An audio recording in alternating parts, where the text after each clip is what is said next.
11th admission 2026-27 तर विद्यार्थ्यांचे cap round 1चा result हा तुमच्या लॉग इनमध्ये उपलब्ध करून दिलेला आहे. साईटवरती म्हणजे जी ब्ल्यू लिंक आहे यावरती अजूनपर्यंत ऑप्शन उपलब्ध करून दिलेलं नाही आहे, परंतु तुमच्या लॉग इनमध्ये तुम्हाला जे कॉलेज मिळालेलं आहे ते कॉलेज तुम्ही चेक करू शकता. तर तुम्हाला कोणते कॉलेज मिळालेले आहे हे जर चेक करायचं असेल तर सर्वात प्रथम साईटवर या. साईटवर आल्यानंतर तुम्हाला लॉग इनचं ऑप्शन दिलेलं आहे, तर इथे तुम्हाला लॉग इनला क्लिक करायचं आहे. लॉग इनला क्लिक केल्यानंतर यामध्ये तुमच्याकडे एक आय डी आहे आणि पासवर्ड आहे. तो आय डी टाका, पासवर्ड टाका, हा कॅप्चा इथे इन्सर्ट करा आणि त्यानंतर लॉग इन करा. लॉग इन केल्यानंतर आपण आपल्या प्रोफाईलमध्ये इन्सर्ट होणार आणि तुम्ही सध्या तुमचे जे अलॉटमेंट आहे म्हणजे तुम्हाला कोणते कॉलेज मिळालेले आहे ते तुम्ही तुमच्या लॉग इनमधून चेक करू शकता. ही जी ब्ल्यू लिंक आहे यावरती 11 वाजता हे ऑप्शन उपलब्ध करून देण्यात येणार आहे. सध्या हे ऑप्शन मेन साईटवर डायरेक्टली तुम्ही चेक करू शकत नाही, त्यामुळे सर्व विद्यार्थ्यांनी लॉग इन करा. लॉग इन केल्यानंतर बघू शकता तुम्हाला अशा प्रकारे संपूर्ण ऑप्शन दिसून पडेल. या साईडला एक डॅशबोर्डचं ऑप्शन आहे. डॅशबोर्डच्या ऑप्शनमध्ये आपण इथून फॉर्म फिलअप केलेले आहे, तर त्यामध्ये सर्वात लास्ट ऑप्शन दिलेला आहे ते म्हणजे कॅप ॲडमिशन. तर कॅप ॲडमिशनला क्लिक केल्यानंतर दोन ऑप्शन आले तुमच्यासमोर, एक आहे कॅप अलॉटमेंट स्टेटस आणि एक आहे कॅप ॲडमिशन समरी. तर तुम्हाला एक नंबरचं जे ऑप्शन आहे कॅप अलॉटमेंट स्टेटस तिथे तुम्हाला क्लिक करायचं आहे.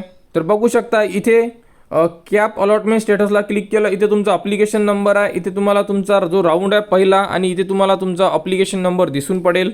त्यानंतर विद्यार्थ्याचे नाव, कॅटेगरी, मेरिट क्रमांक आणि त्यानंतर बघू शकता तुम्हाला कोणते कॉलेज मिळालेले आहे ते कॉलेजचे नाव दिसत असेल, कॉलेजचा कोड, कॉलेज ॲडेड आहे की अनॲडेड आहे, सायन्स फील्ड आहे, इंग्लिशमध्ये आहे, त्यानंतर किती नंबरचं ऑप्शन मिळालं आहे हे सुद्धा तुम्ही बघू शकता. बघा अलॉटेड प्रिफरन्स, तर 1 नंबरचं कॉलेज मिळालेलं आहे, सीट कोणती मिळालेली आहे ती सुद्धा यामध्ये सांगितलेली आहे आणि अलॉटमेंट डेट तर यांनी 29 तारखेला अलॉटमेंट लागणार होतं, परंतु तर 11th ॲडमिशननी 1 दिवस अगोदरच तुमचे अलॉटमेंट हे लॉग इनमध्ये उपलब्ध करून दिलेले आहे आणि साईटवरती अजूनपर्यंत दिलेले नाही आहे. तर ॲडमिशन शेड्यूल काय बघू शकता, 29/5/2026ला 12 पासून तर 3/6/2026 पर्यंत तुम्ही ॲडमिशन घेऊ शकता.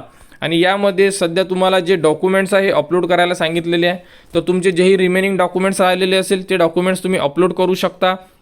आणि जर तुम्ही पहिल्या याच्यामध्ये संपूर्ण डॉक्युमेंट्स टाकलेले असेल तर तुम्हाला टाकायची गरज नाही आहे आणि इथून तुम्ही तुमचे जे अलॉटमेंट आहे हे डाउनलोड करू शकता. जर तुमचे अलॉटमेंट डाउनलोड होत नसेल तर तुम्ही आज 12 वाजता तुमचे अलॉटमेंट डाउनलोड करू शकता. तर या प्रोसेसनी तुम्ही लॉग इनमध्ये तुमचे जेही अलॉटमेंट आहे हे चेक करू शकता. आणि ज्यांनाही असं चेक करता येत नसेल तुम्ही साईटवरती सुद्धा तुम्हाला ऑप्शन उपलब्ध करून देण्यात येणार आहे. एक आपण व्हिडिओ दिलेला आहे सकाळी, त्या व्हिडिओमध्ये डायरेक्टली स्क्रीनवर तुम्ही तुमचा अप्लिकेशन नंबर टाकून तुमचे अलॉटमेंट चेक करू शकता आणि हा व्हिडिओ आहे लॉग इनमध्ये. तर ठीक आहे, या प्रकारे तुम्ही तुमचे अलॉटमेंट चेक करा आणि आजपासून तुम्ही तुमचा प्रवेशसुद्धा निश्चित करू शकता.